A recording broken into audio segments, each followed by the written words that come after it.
On my 18th birthday, my family handed me a box. It was small, wrapped in that same shiny silver paper Mom used every year, like she was trying to pretend we were normal.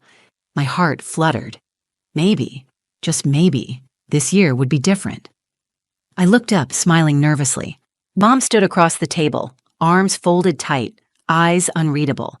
My sister Lena leaned back in her chair, twirling her hair like she was bored at a dentist appointment.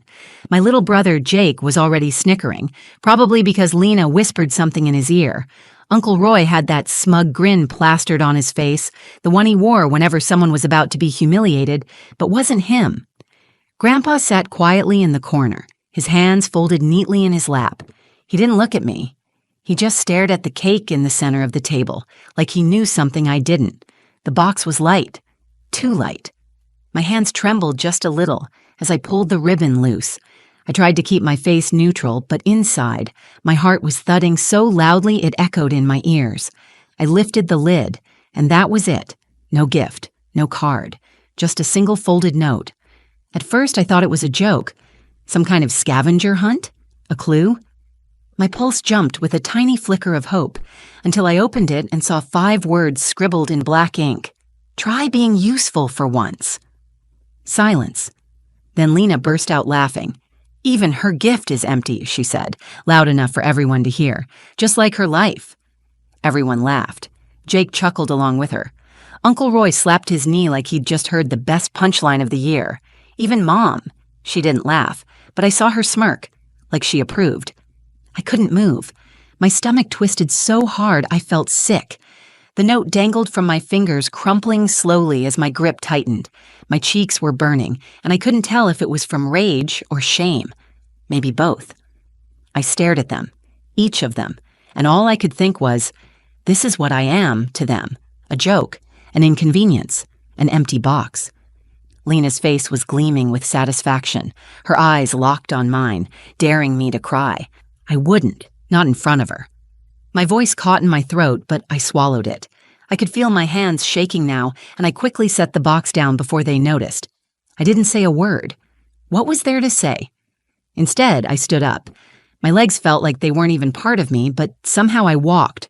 Slow, steady, past the table, past the cake, past their smirks. My heart pounded louder with each step. I opened the drawer by the counter and pulled out the envelope, the one I had written the night before, just in case. I turned around, and for a second the room was completely silent. Even the laughter stopped.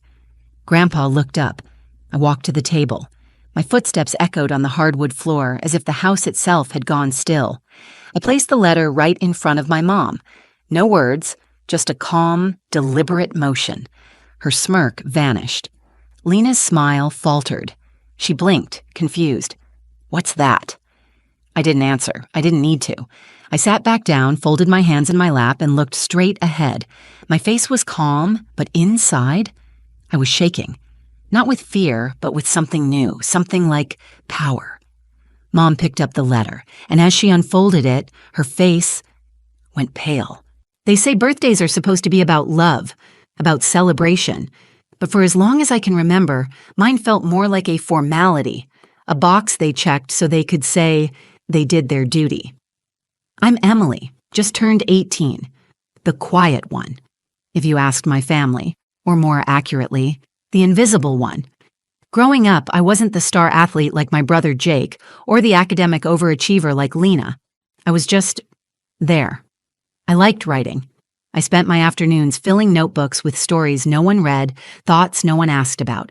And I was okay with that for a while, until I realized being invisible wasn't peaceful. It was lonely. After my dad died when I was 13, everything changed. Or maybe everyone just dropped their masks. Mom hardened overnight.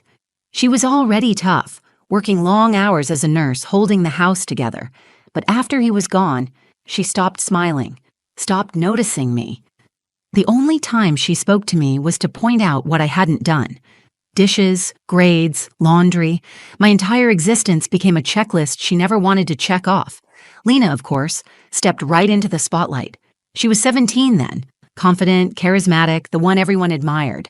She soaked up Mom's attention like a sponge and never let me forget it. Her words had an edge to them, always disguised as jokes. You still writing in your diary, Em? Must be nice to live in fantasy land. I'd laugh along sometimes just to keep the peace, but the laughter felt like swallowing glass. Jake was younger, but he followed Lena's lead like a shadow. He'd laugh at her jabs, echo her sarcasm. I don't think he even realized how much it chipped away at me. He was just trying to fit in. Then there was Uncle Roy, Mom's brother who lived with us temporarily after losing his job 3 years ago. He treated everything like a joke, especially me, said I was soft, sensitive, like that was some disease. The only one who ever really saw me was Grandpa George. He moved in after Dad passed, mostly to help with bills. He didn't talk much, but when he did, it mattered. I'd find handwritten quotes left on my desk sometimes. "You're not a background character." Quiet people often make the loudest impact. Little notes that told me someone noticed. But even Grandpa had limits. He was old, tired. He wasn't going to step into the fire just to defend me from my own family. I spent years waiting for something to change, waiting to be seen. I tried harder, brought home decent grades, helped out, even got a part-time job at the bookstore downtown. Still, I was the waste of space, the moody one. Every family photo had me off to the side, half smiling, half hoping someone would pull me in. By the time my birthday came around this year, I had already lowered my expectations to the floor. But deep down, part of me still hoped, just a little. I told myself they'd surprise me, that maybe they were just bad at showing love, that the cake, the box, it might mean something. Instead, I got 5 words on a crumpled note. Try being useful for once. And the thing is, that moment, as cruel as it was, it set something free inside me. A slow-burning anger I'd been holding in for years, disguised as silence, finally found direction, because what they didn't know was that I had already written them a letter, one they were about to read, one that said everything I never had the chance or courage to say out loud. The room was still. Mom's fingers tightened around the letter, but she didn't open it. Not yet. Her jaw was clenched and her eyes flicked from the envelope to my face, like she was waiting for me to explain. I didn't. I just sat there, hands folded neatly in my lap, pretending like my heart wasn't hammering against my ribs. The silence that filled the room wasn't peace, it was pressure. Thick, suffocating. Lena rolled her eyes. What is this? Another one of her poems.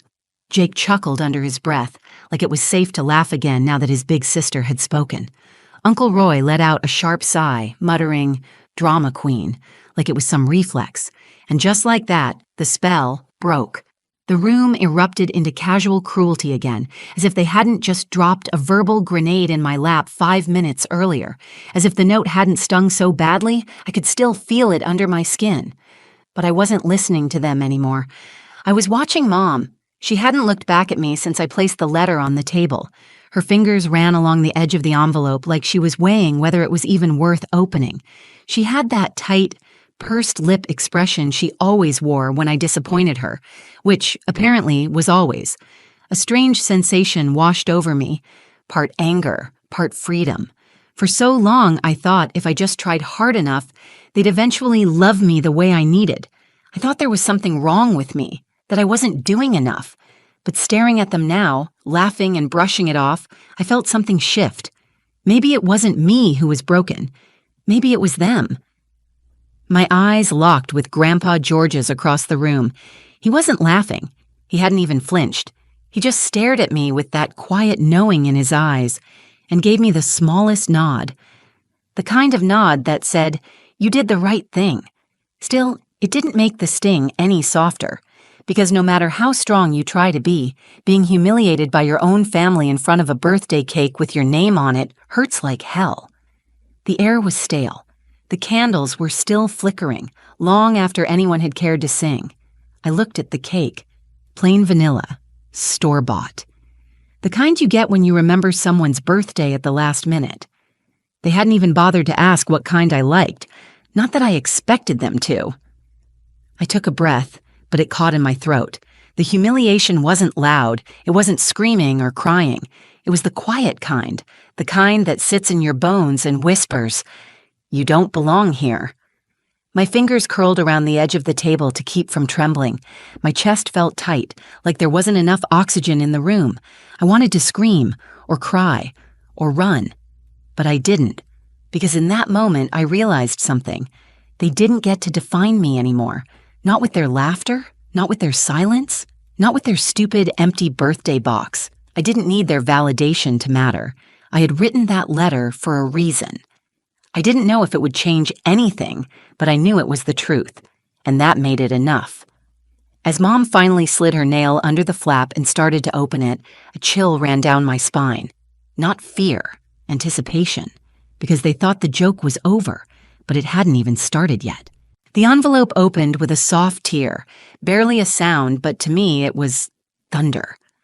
I watched Mom slide the letter out, her fingers suddenly cautious, like she was holding something unfamiliar.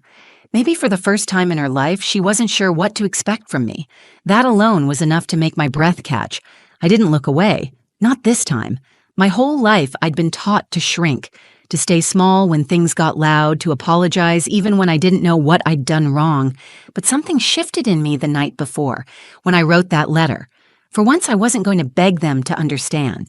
I was just going to tell the truth, and if it stung, good. I had stayed up until 2 a.m. writing it.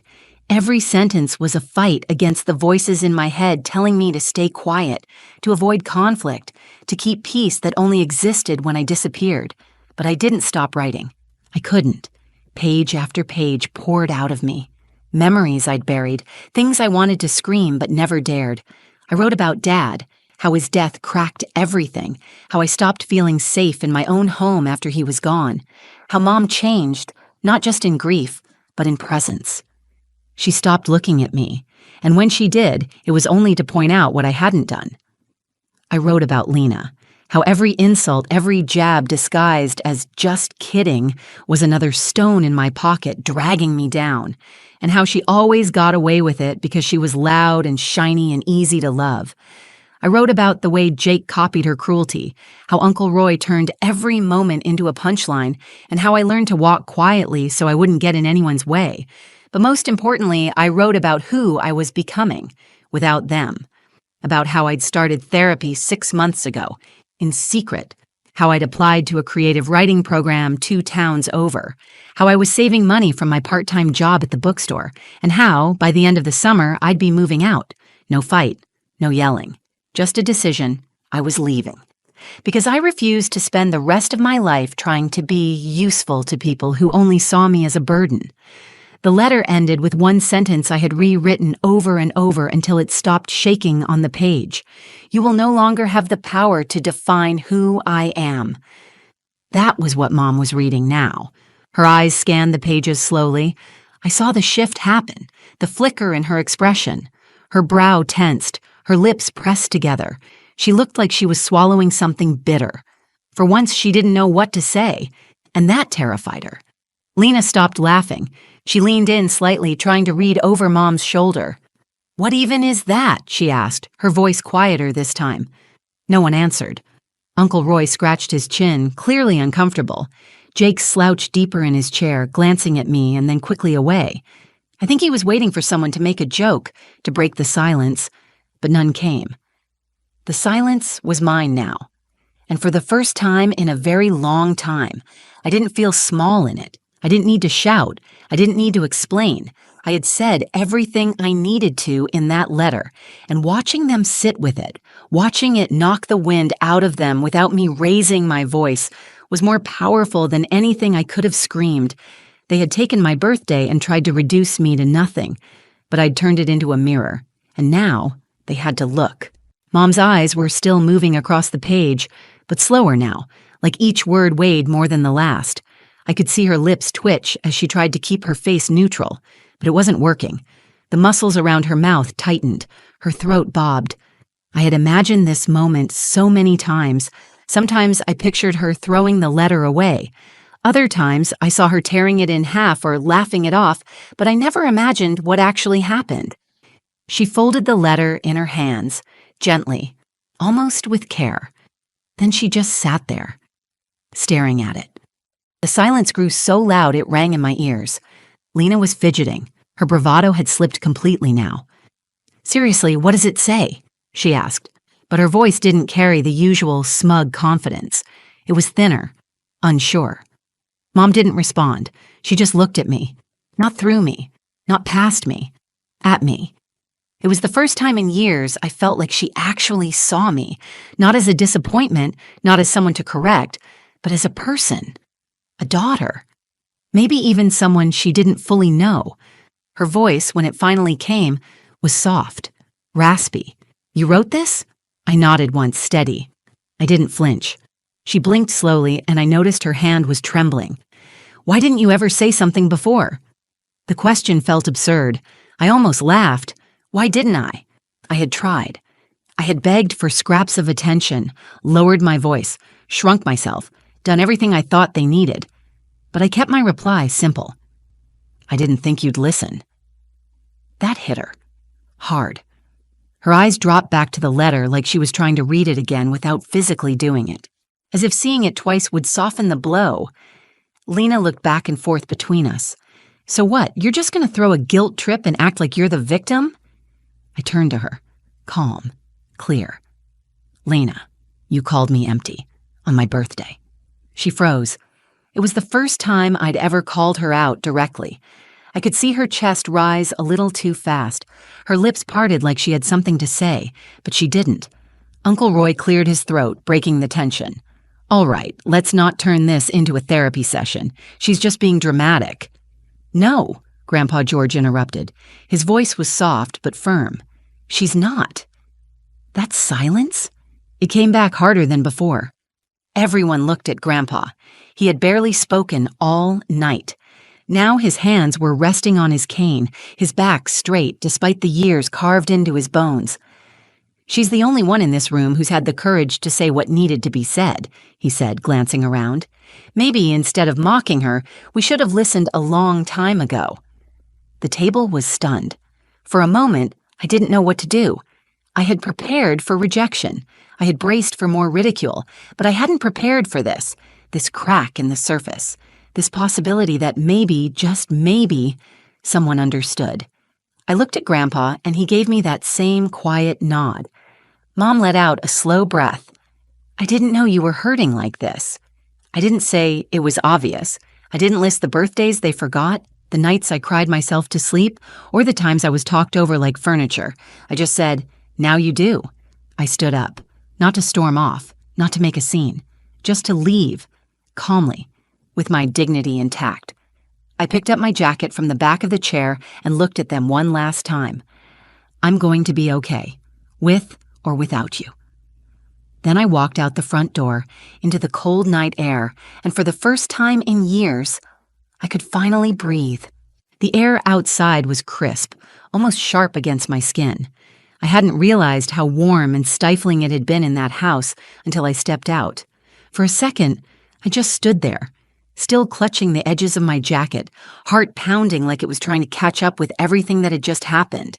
I didn't cry, I didn't collapse, I just breathed. Deep, slow, unshaking breaths that reminded me I had done it. I had said the truth. And even though it felt terrifying, it also felt like freedom. The next day was quiet.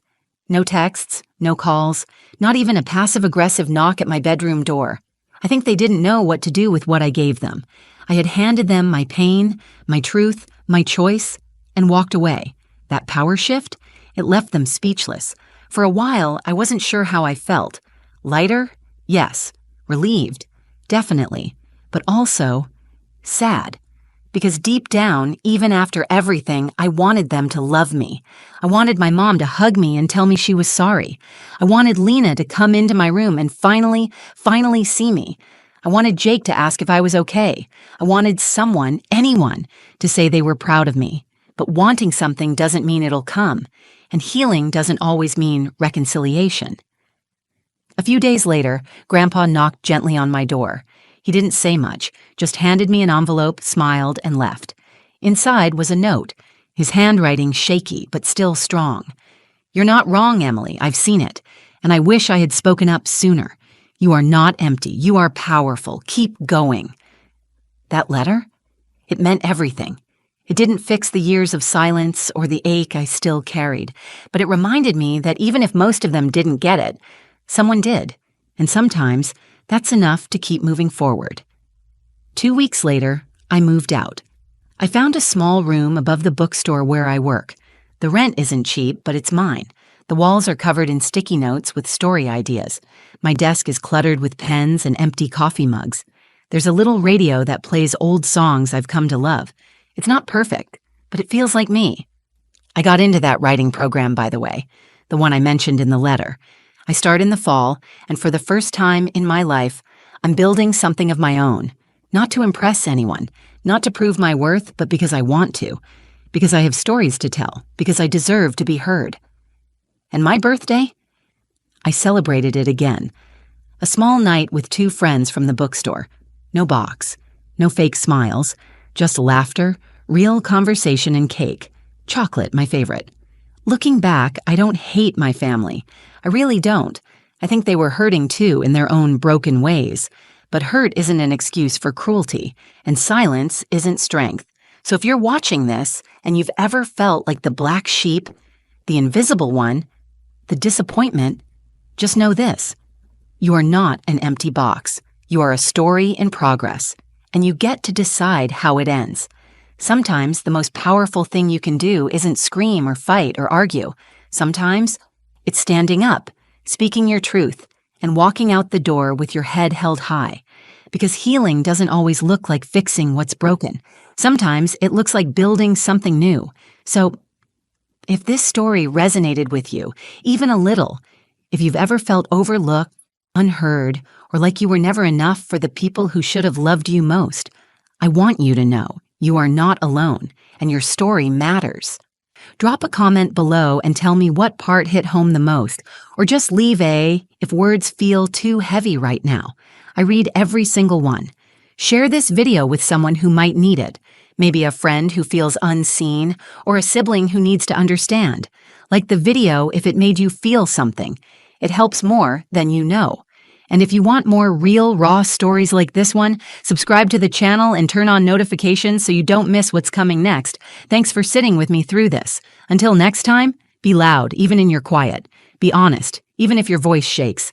And never stop telling your story. Fade out with soft music and channel logo or social handle.